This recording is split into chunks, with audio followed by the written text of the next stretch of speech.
Hey, Texas Values friends, Jonathan Sines here, president of Texas Values.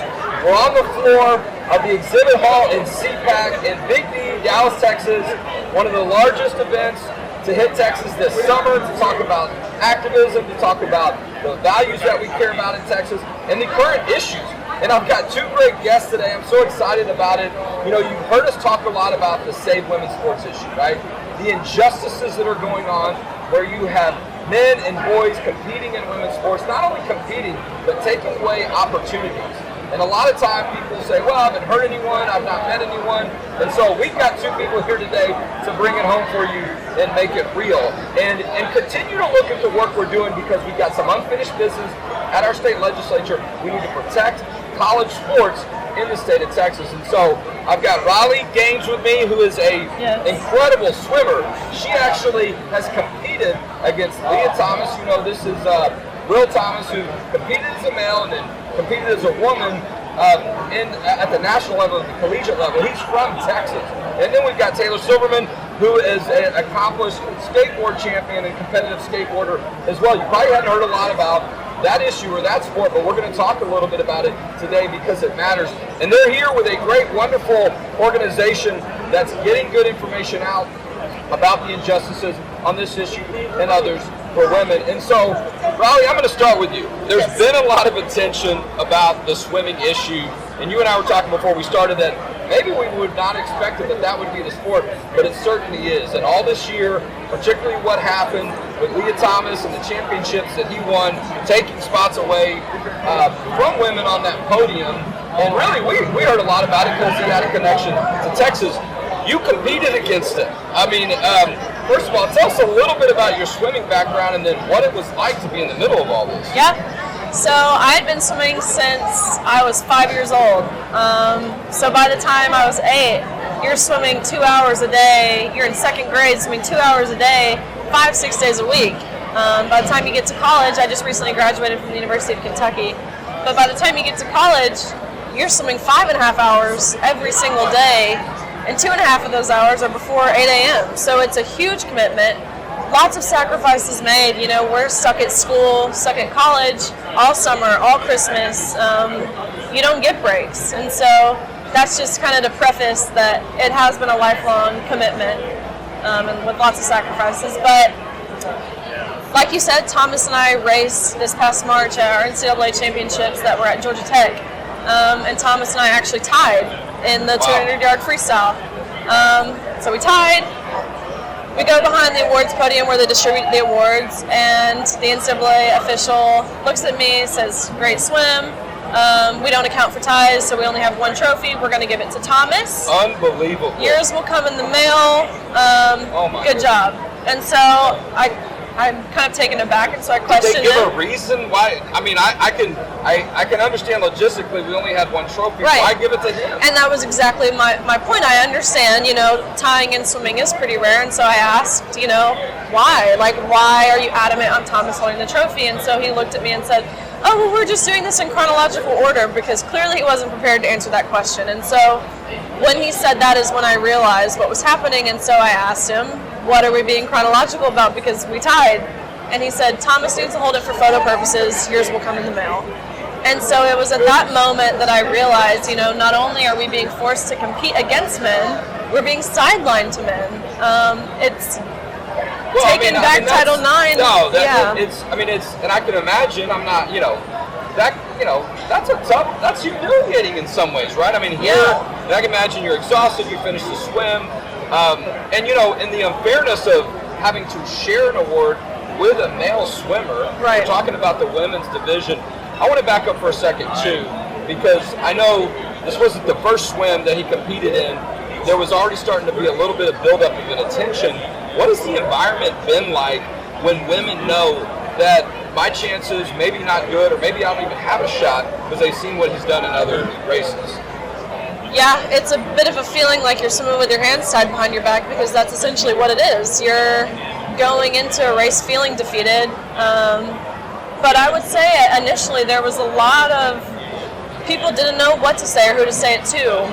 But then that first day we watched Thomas win a national title, And that's so this was when after that. this was the next day. What happened? Oh my goodness! Wow. So then the mood completely shifted. Once, you know, all these females saw that happen, it was just devastating. It's heartbreaking. You know, you dedicate your life to an organization and to something like Title IX that was intended to protect you, and it does quite opposite.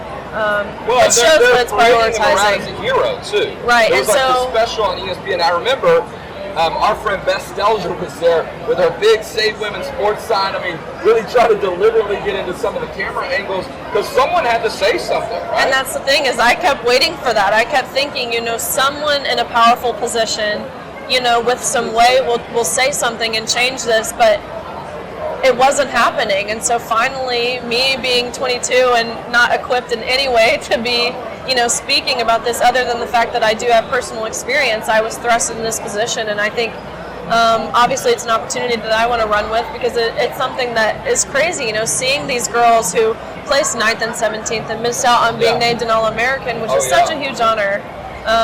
The tears, the uncomfort, the extreme uncomfort in the locker room, like these things, I saw it all happen, and that's when I realized if no one will say something, I'm going to be the person because this is wrong. And so since then, we actually both got nominated for NCAA Woman of the Year, Thomas and I, which is the most elite, the most prestigious award in all of college athletics for females. And to nominate someone who spent 95% of their life as a male is a slap in the face. Well, and more examples of this, you know, really injustice continuing to hit other circumstances, not just the competition, these other awards that can go along with it. And, you know, look, in a year where, you know, we're celebrating 50 years of Title IX, it's been encouraging that some, you know, historic athletes, if you will, people that really were at the beginning stage of that, are also coming forward, whether they're on one side of the political aisle or not, and saying this is enough. Well, let's rally. Just incredible story, and I just want to applaud your courage. And I know you probably focused on an athlete, but adding that other element to sort of what was going on, national attention, but saying, you know what, I need to say something as well. And I want to come back to you in a minute because I want to talk with Taylor. I like skateboarding. Okay, I skateboarded when I was younger. Doesn't get a lot of attention, maybe like some sports does, but it is a competitive sport that's grown a lot. Yeah. We were talking about this.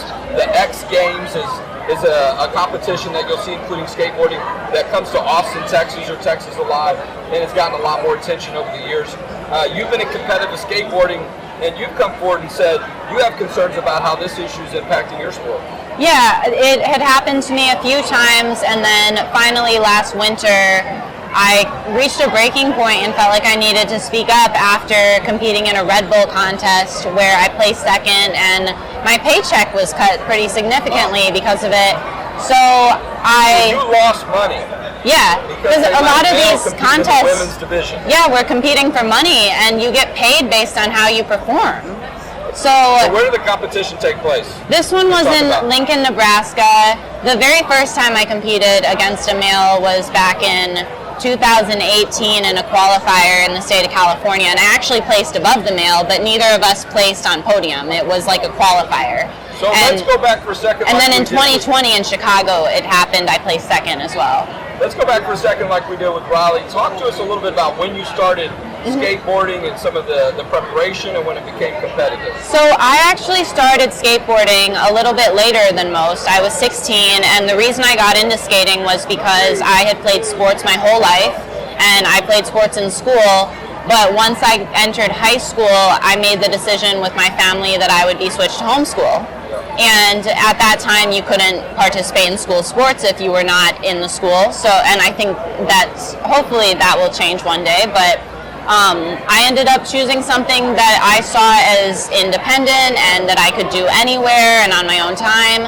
Skateboarding really appealed to me because I had snowboarded a little bit growing up in Michigan.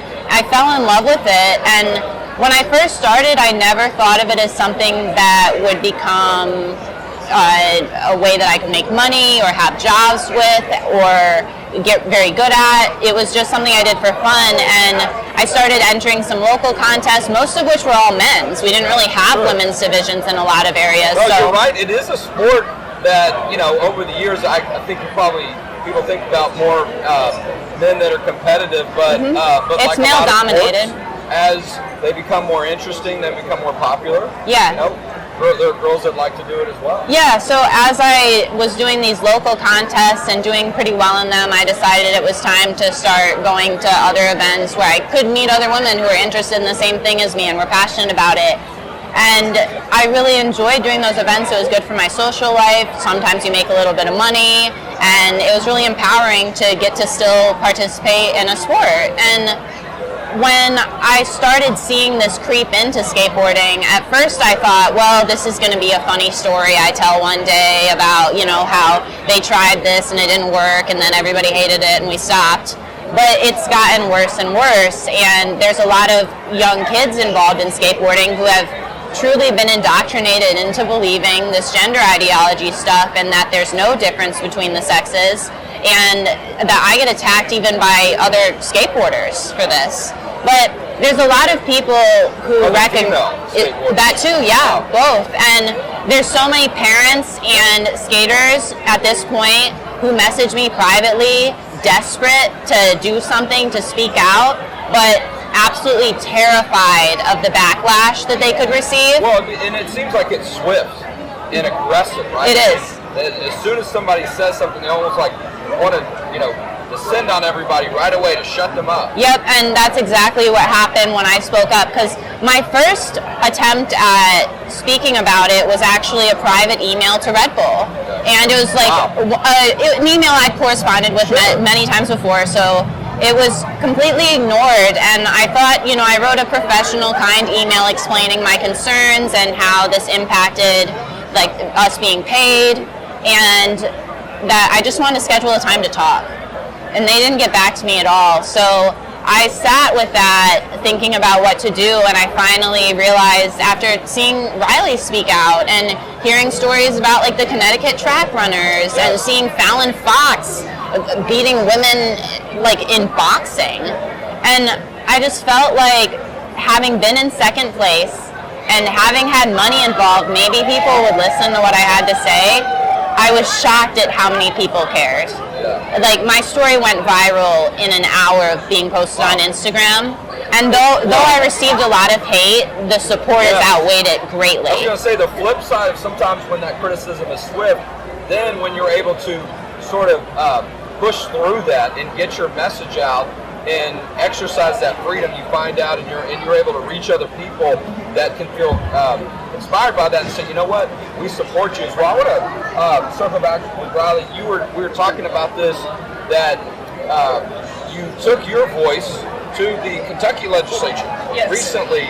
I'd love to hear why that was important for you and what that experience is like, because it's a big part of what we do. We try to connect with the state legislatures, give them good information to be a part of that process, and have real voices like yours. So what was that like for you, and why'd you decide to do that?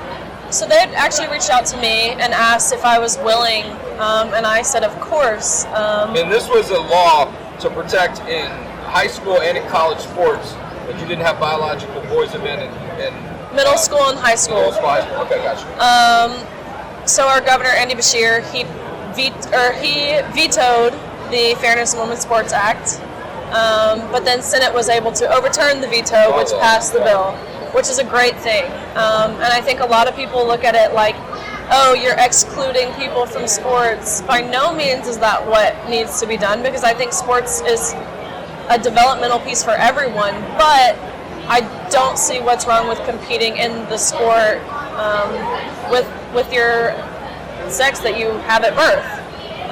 And so I think there's a lot of misconception there. But it was a great experience. I got to speak. I did press conferences, and people really value that personal experience aspect. And so being able to share that, and a lot of people had said, we, being Kentucky, we haven't had to deal with this problem. And I'm sitting there like, yes, we have. Me and all 40 of my female teammates, we've had to go through this, competing at that meet and dealing with this and seeing the effects. And so being a part of that change, it happened in Tennessee as well, where I'm from. They passed the Fairness in Women's Sports Act, which is incredible. And then also FINA, which is the world's organization for aquatic sports, so swimming, diving, water polo, all those things. They've actually now come out and said that there will be no transgenders at elite competitions, which includes the Olympics, unless transitioned by the age of 12. So it's a good first step. I think there's still some work that needs to be done in terms of the policy, but definitely right steps. Well, and it just helps people understand too, one voice, and you're a pretty important voice. I mean, to be able to compete at that level and have success, I think allows people to say you should listen to what she has to say, but still, one person can make a difference. For sure. And it usually is representative of a lot of people and this is what I've tried to help people understand, a lot of women are never going to get to your position if we don't do something about it now, because those opportunities are going to be taken away at a much earlier stage, and they're just going to do something else. Right, and that's another point is I feel like a lot of people feel like they need that personal aspect piece to speak up, and that is so wrong. You do not need to have some sort of direct personal experience, because if you don't, you very well could, or your future children could, and so you can still care about these very much concepts of justice and fairness without it having to impact your life. I think that's something we share as Americans. Taylor, you were telling me a little bit about how you feel about these issues going forward, some of your frustration. Where has this led you to what you're thinking about? Here's what I feel like I have to do next because of what you dealt with. Well, unfortunately, skateboarding and some other sports too fall in this category that's not protected by Title IX because they're not included in schools in any way. So at this point, I really don't want this to affect kids. It breaks my heart that this is something that kids have to worry about in school sports, because I'm just old enough to have not had to be concerned about that when I was playing basketball and softball in school. And I hope that sports like skateboarding follow suit and see that as an example. But what's happening in skateboarding right now is it's almost getting worse before it gets better. And the people who disagree with it are so terrified to speak up because they could lose their jobs. They'll have people attack them, come after them and their families. They'll come after their kids. I even hear parents talk about, like at the recent contest that happened last weekend in Canada, where a trans competitor took second place. So a male took second place in the women's division.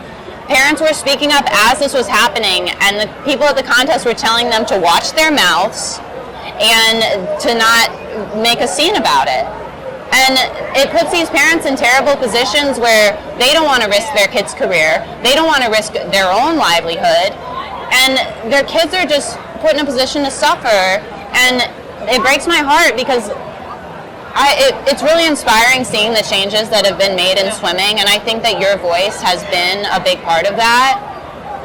But in skateboarding, it seems like it's going in the other way in spite of the women. And there's a lot of men involved in skateboarding still to this day who think that skating isn't for women and think it's hilarious what's happening to us. This reminds me of what it might have been like 40, 50, 60 years ago when women were fighting for the rights that are secured with Title IX. Yeah. They wanted the opportunity to be able to compete. One of our state legislators is a former collegiate golfer, and she's talked about her experience that there's some of that when she was very young, and really just to be able to persevere and compete. And so now we should be way beyond that. And it's almost like we're repeating some of those things in this environment that's created where people are trying to hush people or bully them and make them feel afraid.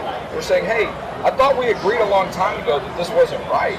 Mm-hmm. And so I do think it brings up some of those old conversations, but it reminds us that we should be making these decisions on consistent principles of fairness.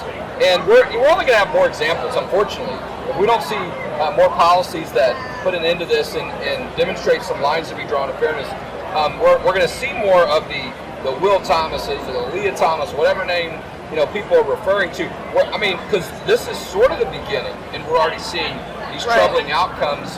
You're going to see people that just say, I'm just not going to compete in sports. And it doesn't have to be the end-all, be-all, but it's an important part of our freedoms, our experiences as Americans.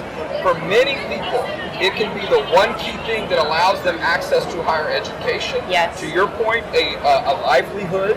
And that's one of the things that's great about America, the different sports. And maybe I want to go into something that's not as common or people wouldn't think of that's outside of schools, like skateboarding, and you're running into issues there. I just want to really commend both of y'all on taking the leadership that you had, bringing your voice forward. There are a lot of people that feel the same way, and I think you're helping them see, you know what, I should really say something, or I should do something, or they're able to connect with you and have hope that maybe things are going to go a little bit better, we're going to get this turned around, or something's going to be done. Speaking of FINA and other entities that I think we're starting to realize, we can't just ignore this. Yeah. We've got to have some policy that adjusts to this. I think the state legislative process has a lot to do with this as well. We're going to continue to work on that, but and I hope you'll continue to have your voices strong. Anything we can do to amplify that and also multiply that, we're going to do our part. And but I also want to just acknowledge, I've never competed at that level in a sport. Whether you're male or female, it is very difficult. And then to be surrounded by some of those circumstances as well, I'm sure that is a lot that can get to you. So keep it up. Okay, that's really what I want to say. I want you to know that, and there are a lot of people that are with you. We talk to a lot of our state leaders, and that's why we are focusing on this issue. We know this coming legislative session in January, I just think if Texas does something right and significant on this to protect women in college sports, it's inevitable that it will impact the rest of the country and possibly the world in a lot of different ways. So it's been great to have Ronnie Gaines and Taylor Silverman on this special segment of the Texas Values Report right here on the exhibit hall at CPAC in Dallas, Texas. So stay tuned to our social media outlets and also our website where we'll talk more about faith, family, and freedom in Texas.